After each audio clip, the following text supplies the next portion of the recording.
চট্টগ্রামের আনোয়ারায় শিক্ষকের প্রতি ভালোবাসা আর শ্রদ্ধা এক অনন্য দৃষ্টান্ত দেখা গেল। ৪১ বছরের শিক্ষকতা শেষে অবসর নিলেন ইবতেদায়ী সহকারী শিক্ষক হাফেজ মাওলানা কাজী মোহাম্মদ আবুল কালাম।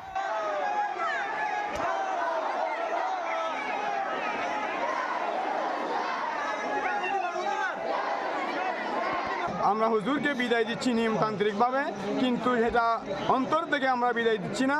সেই বিদায়টা হচ্ছে ক্ষণিকের জন্য এবং দীর্ঘ হায়াত কামনা করে এবং একেবারে স্মরণীয় হবে থাকবে সবার মাঝে। সেই জন্য আমরা আজকে আনন্দিত এবং উল্লাসিত হয়ে আজকে আমরা হুজুরকে বিদায় দিয়ে আসছি।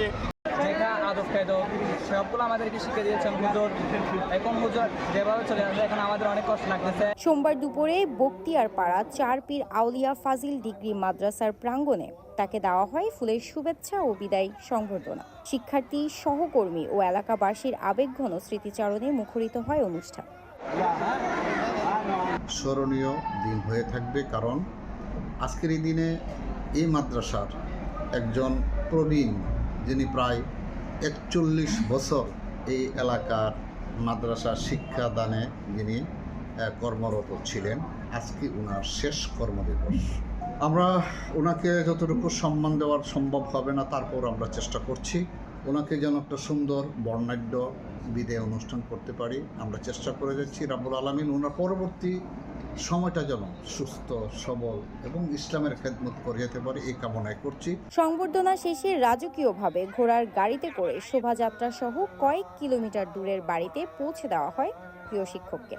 এই ব্যতিক্রম আয়োজন আলোচনার জন্ম দিয়েছে পুরো এলাকায়।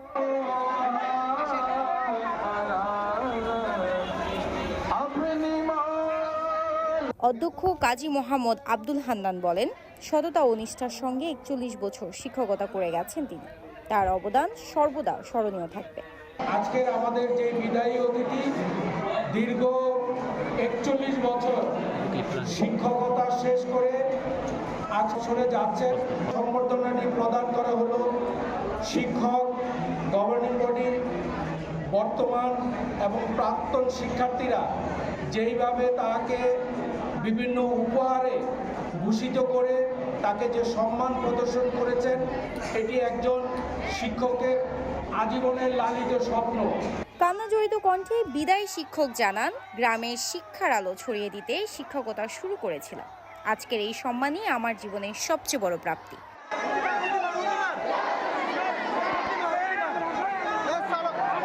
আইনের ফর হইতে এই পর্যন্ত যথেষ্ট মহব্বত গর্গী, দয়া গর্গী, জেন গর্গী অতুলনীয় শেষ নাই। আর শেষ করতে থাকতাম না, মরণ আগে পর্যন্ত শেষ করতে থাকতাম না। আই যাইবার পূর্বে যে কমিটি এসে যথেষ্ট মহব্বত, আদর স্নেহর যথেষ্ট পাই, যথেষ্ট গর্জি ইয়ানকে মহবলি থাকতাম না। তার সাথে সাথে এলাকার মানুষও যথেষ্ট আর মহব্বত, দয়া মহব্বত যথেষ্ট আর করে ইয়ান হলে কেমন হয় বলি থাকতাম না। News desk, CTG post, Chittagong.